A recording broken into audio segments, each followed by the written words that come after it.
নমস্কার, আমি অমিত গোস্বামী। পূর্ব দিগন্ত ফিল্ম প্রোডাকশনের এই পডকাস্টে আপনাদেরকে স্বাগত। আপনারা সবাই জানেন কেন আমরা এখানে আজকে এসেছি, কিন্তু তবু আরো একবার মনে করিয়ে দিতে চাই। সেটা হচ্ছে আগামী 20শে ফেব্রুয়ারি থেকে কলকাতায় এবং 27শে ফেব্রুয়ারি থেকে ত্রিপুরাতে আসতে চলেছে পরবাসী। আমাদের এই পডকাস্টে মূলত পরবাসীর যে সমস্ত কলা কুশীলবরা রয়েছেন তাদেরকে নিয়ে হবে আড্ডা, গল্প। কিন্তু আজকে আমরা এই মুহূর্তে যাকে পেয়েছি আমাদের মধ্যে, তিনি বাংলা সিনেমা জগতে দাপিয়ে বেড়াচ্ছেন।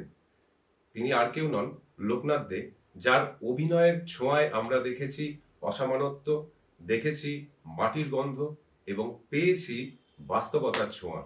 প্রথমেই লোকনাথ দা, অনেক ধন্যবাদ এখানে সময় দেওয়ার জন্য। জিজ্ঞেস করবো যে কেমন আছেন? চলছে, অভিনয় করার সুযোগ পেয়ে যাচ্ছি, সুযোগ আছে এবং করেও চলেছি। অভিনয় করতে পারলে এই ভালো থাকি, এইটুকুই ভালো থাকা আর কি। আচ্ছা আচ্ছা, এই যে ছবিতে আপনার যে চরিত্রটি, সেটি কি ইতিবাচক না নেতিবাচক? কোন ধরনের সেন্স বহন করে আসলে? না না, এটা খুবই একটা মিশ্র ব্যাপার আছে। এটা একটা ইতিবাচক চরিত্র, অবশ্যই চরিত্র একটা কি বলবো, একটা দেশহীন মানুষের তো গল্প এটা মূলত। তো এই দেশহীন মানুষটাই আমি সেই চরিত্রে রূপদান করেছি। ফলে এটা পজিটিভ নেগেটিভ দিক না দেখেও একটি মানুষ একটা গল্প বলা হয়, সেরকমই একটা কথা আর কি। আচ্ছা, আসলে পরবাসী তো দেশভাগের উপরের কথা। তো দেশভাগের যে ক্ষত, তা তো আমরা জানি যে যারা আসলে ফিল করেছিলেন তারাই মূলত এটা বুঝতে পারবেন। তো চরিত্র যখন আপনি করছিলেন, তখন কি কোনোভাবে কোনো স্মৃতি আপনাকেও নাড়া দিয়েছিল? না, এই গল্পের রূপকার যিনি আর কি, প্রথমেই বলে রাখা ভালো যে পূর্ব দিগন্ত ফিল্ম প্রোডাকশনকে আমার তরফ থেকে এবং তার কর্ণধার অনিল দেবনাথকে আমার তরফ থেকে আন্তরিক কৃতজ্ঞতা এরকম একটা ছবিতে আমাকে সুযোগ দেওয়ার জন্য। এই ভাবনাটা পুরোটাই অনিলবাবুর মাথায় এসছে এবং তারও যেহেতু দেশভাগের যন্ত্রণা, তার দেশভাগের একবার সাক্ষী থাকায় পুরো টেক্সটটা ওইভাবে উঠে আসা। এবার সেখানে আমার জুড়ে যাওয়া আমার দেশভাগের স্মৃতি বলতে, তো আমি তো দেশভাগের অনেক পরবর্তী সময় আর কি, স্বাধীনতা পরে, অনেক পরে আমাদের যেহেতু জন্ম, কিন্তু আমার বাবারা ওই পর্যায়টার মধ্যে দিয়ে আমি সেটাই বলতে চাইছিলাম, যদি কেউ পরিচিত কেউ। হ্যাঁ, আমার বাবা মা সকলেই তো ওই দেশভাগের পর এখানে উদ্বাস্তু হিসেবে আসা। তাদের স্মৃতিতে নানান কথা তো উঠে আসে বটে, হয়তো নিশ্চিতভাবেই আছে। কিন্তু একটা খুবই বিষয় হলো যে বাবা মা, সেটা জানি না, সেটা অনেকের ক্ষেত্রে আমি দেখেছি, এটা এটা এটা নিয়ে খুব একটা মজার বিষয় যে তারা এই যে দাঙ্গা, দেশভাগ, নানান রকম হিন্দু মুসলিম সংঘাত, সেসব পর্বগুলো পার করেই হয়তো তারা এসেছিলেন, কিন্তু কখনো আমাদেরকে সেই রকম কিছু শেয়ার করেননি মানে যে হিন্দু মুসলিমের একটা দাঙ্গা হয়েছে, আমরা ভয় পালিয়ে এসেছি। যদিও সেই পর্যায়টার মধ্যে দিয়ে হয়তো যেতেও পারেন, গিয়েও থাকতে পারেন, নাও পারতেন, কিন্তু ওই সময়কার কোনো বিশেষ করে ঋণাত্মক কিছু, নেগেটিভ কিছু আমাদের কাছে কখনো বলেননি। এটা আমরা খুব কি বলবো, এটা আমাদের কাছে একটা ভালো লাগার বিষয় যে এই যে সঞ্চারিত এই যে ক্ষোভ, হিংসা, বিদ্বেষ, এইটা আমাদের মধ্যে সঞ্চারিত করেননি। এটা আমরা খুব ব্লেসড হিসেবে আছি সেই পাওয়াটা। ফলে ওই স্মৃতি আর যে দেশভাগের যে স্মৃতি, সেটা তো মূলত বইপত্র পড়া, সিনেমা দেখা, সেইগুলো থেকে আমরা অনেক কিছু জানতে পারি যে দেশভাগের কি কারণ, তার প্রেক্ষিত কি, তার মধ্যে কারা কারা ভিক্টিমাইজ হয়ে যায়, কাদের কাদের সংসার ভেঙে যায়, কারা দেশ ত্যাগ করে, এই দেশ থেকে ওদেশ, ওদেশ থেকে এদেশ। সেটা তো বিস্তর ইতিহাস ভারতবর্ষের। সেটা সেই ক্ষতটা বাঙালি বা বাংলার পক্ষেই যথেষ্টই ভয়ঙ্কর ঘটনা ঘটে গেছে আমাদের। তাহলে সেক্ষেত্রে শুটিং এর কোনো এক ফাঁকে, তখন কি কোনো করার সময় আর কি কোনোভাবে ইমোশনাল হয়ে পড়েছিলেন কোন একটা বিশেষ দৃশ্যে? নিশ্চিতভাবে, বাংলাদেশ ধরুন, এখন আমাদের যা পলিটিক্যাল সিনারিও, সেখানে তো একটা ভারত বাংলাদেশের একটা বৈরিতার সম্পর্ক তৈরি করার চেষ্টা হচ্ছে, সেটা আমি জানি না, কিন্তু ও দেশের লোকের কথাই বলতে পারবো না। কিন্তু আমাদের দিক থেকে যদি দেখেন, তাহলে এখনো আমাদের দেশ কি জিজ্ঞাসা করলে আমরা বলি বরিশাল বা ফরিদপুর, কেউ বলে যশোর, কেউ বলে খুলনা। ফলে দেশ বলতে কিন্তু আমরা এখনো ওই দেশের প্রেক্ষিতটাই টেনে আনি। ফলে এইটা আমাদের সঞ্চালিত হয়ে আছে আমাদের মধ্যে। আর যেহেতু ওই দেশ থেকে আমরা ইমিগ্রেন্ট হিসেবে এই দেশে আসি, মাইগ্রেন্ট হিসেবে, ফলে ফলে আমাদের একটা অদ্ভুত ইমোশন জায়গা থেকেই যাবে সারা জীবন, এটা কোনোভাবেই নাড়ানো যাবে না। আমি আমার বাংলাদেশের বন্ধুদের বলি যে তোমরা হয়তো এদেশ থেকে ওদেশে যাওনি, কিন্তু আমাদের তো পূর্বপুরুষেরা ওদেশ থেকে এদেশে এসেছেন, ফলে আমাদের একটা আবেগ থাকবেই। সে ডেফিনেটলি। হিন্দু মুসলিম সংঘাত হোক বা ভারত বাংলাদেশ সংঘাত হোক, আমাদের ইমোশনটা আমি জানি, আমার বাবা মা সবাই ছেলেবেলায় ওখানে পুকুর পাড়ে খেলে বেরিয়েছেন, এই করেছেন, বেড়ে উঠেছেন কিছুটা সময় হয়তো, তারপরে আসছে, কিন্তু সেই গন্ধটা তো আমাদের গেলে সঞ্চারিত হয়েছে, সেটা তো আমরা বহন করি। ফলে ওই স্মৃতিগুলো ওইগুলো ইমোশনাল, এবং এখানে অনেক টেক্সটে বোঝা যায় যে দেশের প্রতি তার ভালোবাসা এই চরিত্রটি, সেখান থেকে দেশ ত্যাগ করতে হচ্ছে তাকে। ফলে ওইটাতে ইমোশনাল বিষয়, ওই আবেগ না থাকলে এটা তো ঢোকাও যাবে না। মানে সেক্ষেত্রে কি তাহলে এই যে চিত্রনাট্য পড়ার সময় তখন কি তাহলে এই আবেগটা কোনোভাবে সঞ্চার করেছিল? আমরা যখন চিত্রনাট্য মূলত পড়ি, আমি আমার কথা বলছি, সেটা খুব নিউট্রালি পড়ার চেষ্টা করি, প্রথমে একটা পুরো গল্পটা বোঝার চেষ্টা করি। তারপর যখন দেখলাম যে পড়তে পড়তে অনেকগুলো লেয়ার থাকে তো একটা চিত্রনাট্যে, সেগুলো যখন বুঝতে বুঝতে গেলাম যে এটা ব্যাপারটা পুরোটাই একটা ইমোশনাল জার্নি হয় লোকটা। সে লোকটা আস্তে আস্তে এক দেশ থেকে আরেক দেশ, তারপরে নিজ দেশ বলে যেটা ভাবছে সেটাও পরদেশ, মানে কোনোটাই সে স্থায়িত্ব পায় না আর কি। দেশ সম্পর্কে তার সংজ্ঞাটাই পাল্টে যায়, সে যে কোথায় উদ্ভ্রান্তের মতো, দেশ নেই দিশা নেই মতন এরকম একটা চরিত্র। ফলে ওই টেক্সটের মধ্যে সেগুলো অনেকটাই আছে, অনেকটাই আছে। তো এখন মূলত বেশিরভাগ ছবিতে আপনাকে আমরা দেখতে পাচ্ছি, বিভিন্ন ধরনের চরিত্রে দেখতে পাচ্ছি। পরবাসীতে কিছু মনে হয়েছিল যে এক্সপেরিমেন্টাল কিছু আপনার এই চরিত্র বহন করছে বা কিছু একটা? হ্যাঁ, অবশ্যই বানায়, এটা তো একেবারেই ওই যে বললাম যে অনিলবাবু যে স্ক্রিপ্টটা যেভাবে সাজিয়েছেন তারা, আহ, সেটা একদম আমাদের এটা তো একটা ইন্ডিপেন্ডেন্ট ফিল্ম হিসেবেও ভাবা যেতে পারে আর কি। এটা খুব একটা এক্সপেরিমেন্টাল জার্নি বলা যেতে পারে। ফলে আমরা যে ধরুন কমার্শিয়াল ছবি করছি বা কমার্শিয়াল ছবির পার্ট হয়ে যাচ্ছি বা ওয়েব সিরিজ করছি, তার থেকে একটু অন্যরকম। এটার একটা একটা অদ্ভুত যন্ত্রণার গল্প তো, ফলে তার সঙ্গে একটা ইমোশনাল জার্নি রয়েছে। ওটা সবসময় ক্ষতটা বয়ে নিয়ে বেড়াচ্ছে ভদ্রলোক, ওই লোকটি। ফলে ওই ওই ওই টেক্সটটা যে পরবাসী নামটাই আপনি বুঝতে পারছেন যে কিভাবে যে কোনো দেশের স্থিতি পাচ্ছে না সে। ফলে একটা ইমোশনাল জার্নি স্ক্রিপ্টের মধ্যে থেকে আমরা পেতে পেতে পেতে পেতে যাই, এবং এটা সামথিং ডিফারেন্ট। মানে আমি অন্যান্য চরিত্রগুলোর কথা যেটা বলছেন আপনি, সেখান থেকে একটু সরে গিয়ে একটু নিজের মধ্যে থাকা, একটু অন্য কিছু ভাবা, একটা দুটো দেশের একটা জার্নিদের মধ্যে আছে, একটা ধারা রয়েছে। ফলে দুটো দেশ সম্পর্কে আমাদের জানা শোনা বোঝা, এইগুলো নিয়ে এগোতে হয়েছে আর কি মূলত। আচ্ছা, তাহলে দেশভাগের প্রেক্ষাপটেই যদি ভাবি, তাহলে সেক্ষেত্রে মানে কি মনে হয়, মানে স্বাধীনতা মানে আপনার কাছে কি? স্বাধীনতা মানে একটা দেশ স্বাধীন হয়ে গেল, সেটা আমার কাছে খুব একটা বড় কথা নয়। আমি সেটাই বলতে চাই। আমি মনে করি একটা মানুষের যে স্বাধীনতা, সেটা পরিপূর্ণতা পায় তখনই যখন সেই সেই সেই সার্বিক দেশটার মধ্যে সে স্বাধীনভাবে বিচরণ করতে পারে। তার মত প্রকাশ করা, তার আচার ব্যবহারের মধ্যে না স্বাধীনতা থাকে। আমি এটা কখনোই অশালীন বা অশ্লীল সেই সেই স্বাধীনতার কথা আমি বলছি না, সেগুলি নিয়ে অনেকে হয়তো তর্ক করতে পারেন, কিন্তু যা খুশি বলবো যা কিছু পড়বো এটা তো নয়। কিন্তু আমি একটা সুস্থ পরিবেশে একটা স্বাধীন দেশে আমি আমার নিজের মত প্রকাশ করব, আমি আমার নিজের মতন খাবো, নিজের মতন পড়বো, সেটাই তো আমার স্বাধীনতা। দেশ তো এই জন্যই স্বাধীন হয় যে কেউ আমাদের উপর চাপিয়ে দেবে না কিছু, এই চাপটা থেকে মুক্ত হওয়ারই স্বাধীনতা আসলে। বেশ, 1960-এর দশকে এই মূলত ছবিটিকে দেখানো হয়েছে। তো সেক্ষেত্রে 1960-এর দশকের প্রেক্ষাপট দেখাতে গিয়ে টিম হিসেবে কি কি চ্যালেঞ্জ ফেস করেছিলেন আপনারা, যারা কলাকুশলী ছিলেন আর কি এই ছবি? হ্যাঁ, ওটা অ্যাকচুয়ালি তো একটা পিরিয়ড পিস, শুধু 60-এর দশক না, ওটা অনেকটা স্প্যানটা আর একটু বেশি। স্বাধীনতা পরবর্তী সময়, তারপর চলে আসা, তারপর ওখান থেকে আবার বেরিয়ে যাওয়া, ফলে একটা দীর্ঘ সময় এর মধ্যে আছে।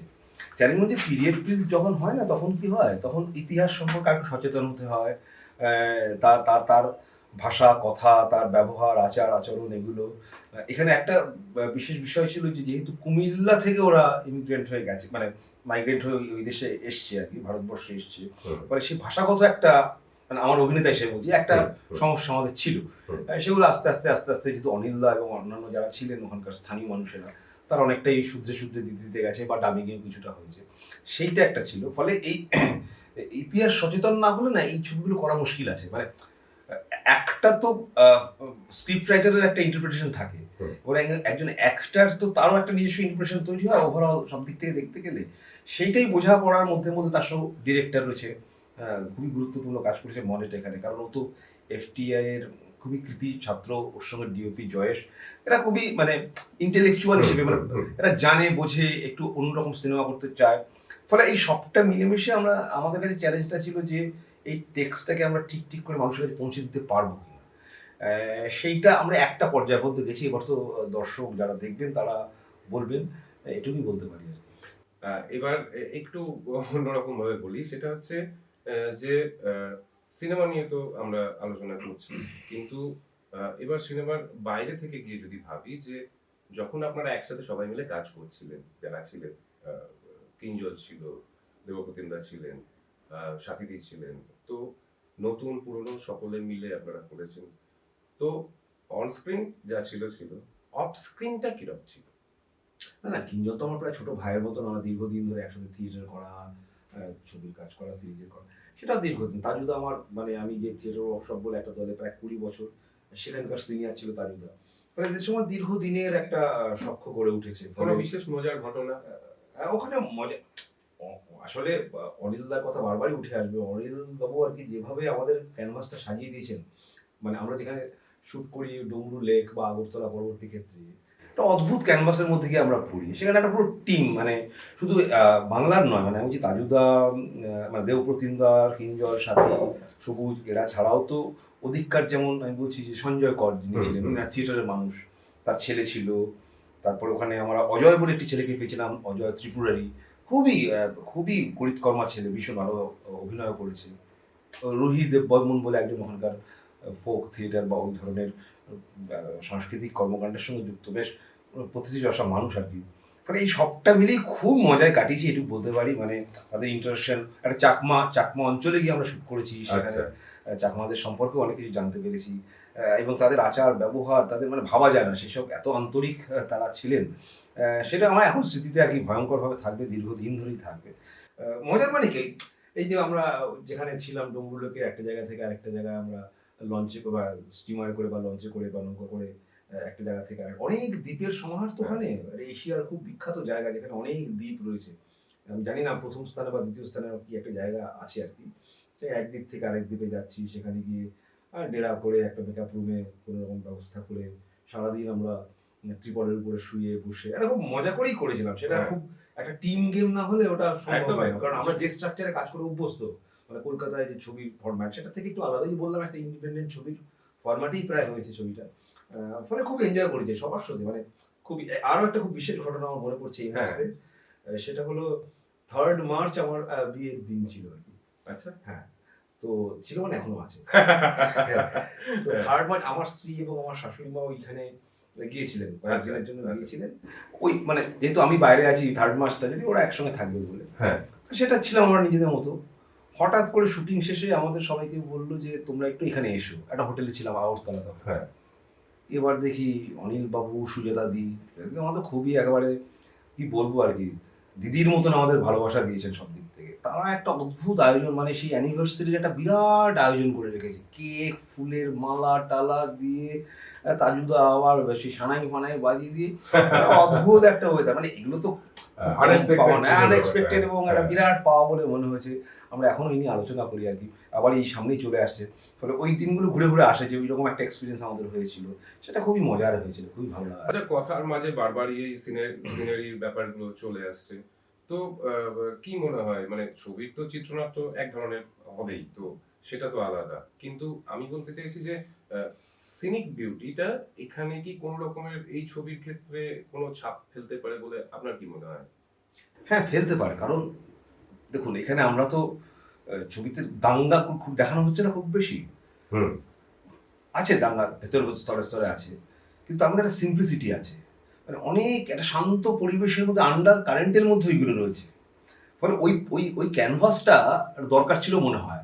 একটা খুব সাইলেন্ট একটা পাহাড়ি অঞ্চল, নদী নালার মধ্যে দিয়ে যাচ্ছে, কিন্তু ভেতরে ভেতরে ধস নেমে গেছে, ধ্বস্ত হয়ে গেছে মানুষগুলো, পরিবারগুলো। সেটা খুব কন্ট্রাস্ট তৈরি করছে বলে আমার মনে হয়েছে আর কি। আচ্ছা, এবারে একটা শেষ প্রশ্ন করব। পরবাসী কেন বর্তমান জেনারেশনের দেখা উচিত বলে আপনার মনে হয়? না না, পরবাসী তো একটা শুধুমাত্র আমাদের দেশের উপর নির্ভর করে না, সারা পৃথিবীতে তো এরকম মানে উদ্বাস্তু ঘটনা, মানে উদ্বাস্তু হয়ে যাওয়ার ঘটনা চলছে। দেশ সারা মানুষের যন্ত্রণা সারা পৃথিবীতে ছিল, আছে এবং থাকবে। এবার এখন মানুষ কোন সময় প্রেক্ষিতে কিভাবে কানেক্ট করবে সেটা হচ্ছে মূল বিষয়। ধরুন এই মুহূর্তে যে ভারত বাংলাদেশের সম্পর্ক মনে হবে যেন খুব কানেক্টিভ আর কি। এরে বাবা, আচ্ছা ঠিক আছে, এই তো আমাদের কিছু একটা হিন্দু প্রোপাগান্ডার ছবি হতে পারে, এটা হয়তো একদম ভাবতেই পারে, সেটা কোনো একদম। আবার উল্টো দিকের লোকেরা ভাবতে এই তো আমাদের বিরুদ্ধে এতগুলো কথা বললো, এটাও ভাবতে পারেন। আবার অনেকে ভাবতে পারেন এটা মৈত্রীর ছবি হচ্ছে। আসলে আসলে একটা হিস্ট্রিকে তুলে ধরা হচ্ছে যেখানে আমাদের এই ঘটনাগুলো হয়তো ঘটেছে, সেই ঘটনার প্রেক্ষিতে আমরা একটা ইতিহাস জানতে পারছি, সেইটার একটা ইন্টারপ্রিটেশন আসতে পারে। ফলে সব দিক মিলিয়ে মিশিয়ে মানুষ, যে কোনো ধরনের মানুষ যদি এই ছবিটা দেখেন, আমার মনে হয় খুব ভালো লাগবে। মানে আসলে ইতিহাস নিয়ে তো ছবি হয় হয় বটে, এখন আমরা অনেক ছবি দেখছি খুব বিকৃত ইতিহাস নিয়ে হচ্ছে, কিন্তু ইতিহাস নির্ভর ছবি করা তো খুব কঠিন কাজ। আসলে আমরা খুব একটা নিরপেক্ষতা বজায় রাখতে পারি না, সবাই সবার নিজের অবস্থান থেকে তো দেখি। সেটা এই ছবির ক্ষেত্রেও থাকতে পারে, নাও থাকতে পারে। মানে সত্যি তো একজন যখন লিখবেন তখন তো তার অভিজ্ঞতার উপরে নিয়ে লিখবেন। মানে আমি যদি একটা গল্প লিখি, আমি কিভাবে দেখেছি সেটা দেখবো, কিন্তু আমার পাশের লোকটাই হয়তো, আমার পরিবারের লোকটাই তো অন্য অ্যাঙ্গেল থেকে দেখে।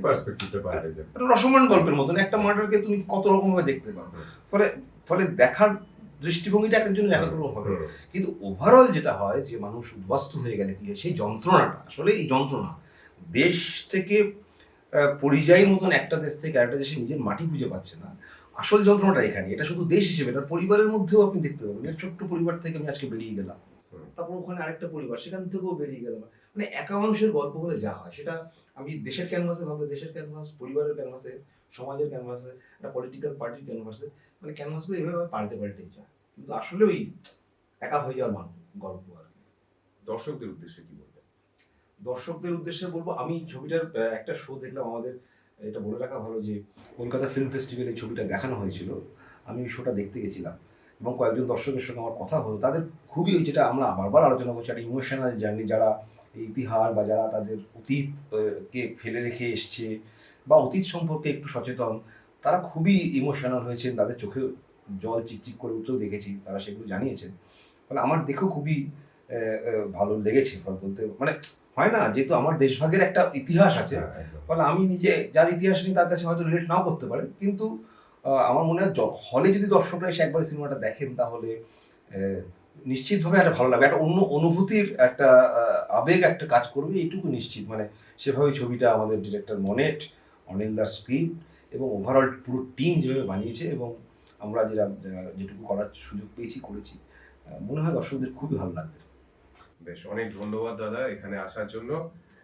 তাহলে দর্শকদেরকে বলবো, অনিন্দার কথা সূত্র ধরেই বলি, এই যে ক্যানভাসের কথা দাদা বললেন, সেই ক্যানভাসে যে রং তুলির আঁচড় আঁকা হচ্ছে, যা আমরা আমাদের হয়তো সমাজের সঙ্গে, হয়তো আমাদের জীবনের সঙ্গে, হয়তো আমাদের এই দেশভাগের সঙ্গে, সবকিছুর সঙ্গে যদি আমরা রিলেট করতে পারি, সেটা যদি জানতে হয়, তাহলে আমাদের আগামী 20শে ফেব্রুয়ারি যেতে হবে কলকাতার সিনেমা হলগুলিতে এবং 27শে ফেব্রুয়ারি থেকে যেতে হবে ত্রিপুরার সিনেমা হলগুলিতে। ভালো থাকবেন সবাই, ধন্যবাদ।